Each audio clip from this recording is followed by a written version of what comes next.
আজই ডাউনলোড করুন আর এনজয় করুন আপনার পছন্দের শো। তুই অন্যের কথা অনেক ভেবেছিস, এবার একটু নিজের কথা ভাব। বিল্লির কথা ভাব আর নিজের কথা ভাব। নিজের টুকু বুঝে নে।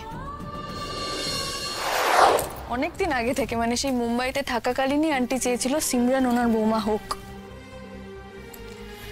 অথচ অনির্বাণ এই কথাটা আমাকে একবারও জানালো না। হয়তো সম্পর্কের খাতিরে বলেনি। একজন ডিভোর্সি, তার আবার ছোটবেলাকার মেয়ে বন্ধু, যার সঙ্গে বিয়ে দিতে বাড়ির লোক ইন্টারেস্টেড ছিল। এত কিছু শুনলে হয়তো তুই ইনসিকিউরড হয়ে যেতিস, যেমন এখন হচ্ছিস। তাই হয়তো মানে এরকম করে ভাবলে অন্তত মনকে শান্ত রাখা যায়।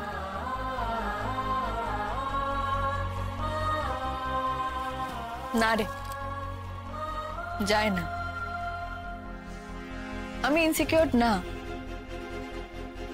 নিজেকে অদ্ভুত বোকা লাগছে আজকাল। অনভিপ্রেত মনে হচ্ছে, চিটেড মনে হচ্ছে। মানে আমার হাজবেন্ড, যার সঙ্গে আমার লাভ ম্যারেজ, এত দিন ধরে তার এত কাছের বন্ধু সম্পর্কে আমাকে কিছুই জানালো না। ব্যাপারটা এত সহজে মেনে নেওয়াটা কি সম্ভব?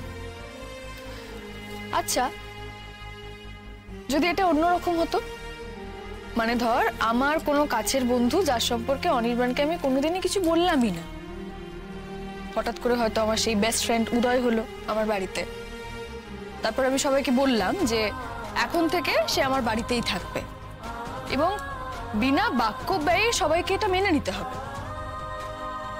আচ্ছা বাদ দে, ছেলে বন্ধুর কথা না হয় বাদই দে, কোনো মেয়ে বন্ধু, যদি আমার কোনো মেয়ে বন্ধু এরকম করে হঠাৎ উদয় হতো আমার বাড়িতে, অনির্বাণ কি সেটা মেনে নিতে পারতো? অনির্বাণদাকে কখনো জিজ্ঞেস করেছিস সিমরানের কথা কেন তোকে জানাইনি? জানতে চেয়েছিস? না, জানতে চাইনি। আমার আত্মসম্মানে লাগতো সেটা। আচ্ছা বেশ, তবে আমি তো এই প্রশ্নটা করতেই পারি। আমারও তো এই বিষয়টা খচখচ করছিল সেই প্রথম দিন থেকেই। আমি করব না, বলবি না কিছু, আবার অশান্তি হবে। তুই অনির্বাণকে গিয়ে বলবি, অনির্বাণ ভাববে হয়তো আমি তোর কাছে নালিশ জানিয়েছি সিমরানকে নিয়ে, আজে বাজে কথা বলেছি, কমপ্লেন করেছি, আবার অশান্তি। আমার ভালো লাগছে না রে নিত্যদিনের এই অশান্তি।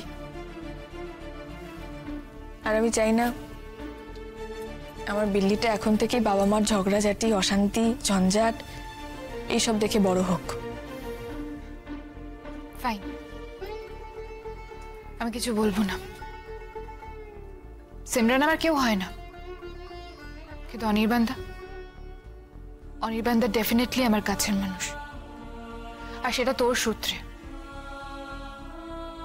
ভাই প্লিজ প্লিজ আর নিজেকে কষ্ট দিস না, কারোর জন্য না। তুই অন্যের কথা অনেক ভেবেছিস, এবার একটু নিজের কথা ভাব। বিল্লির কথা ভাব আর নিজের কথা ভাব।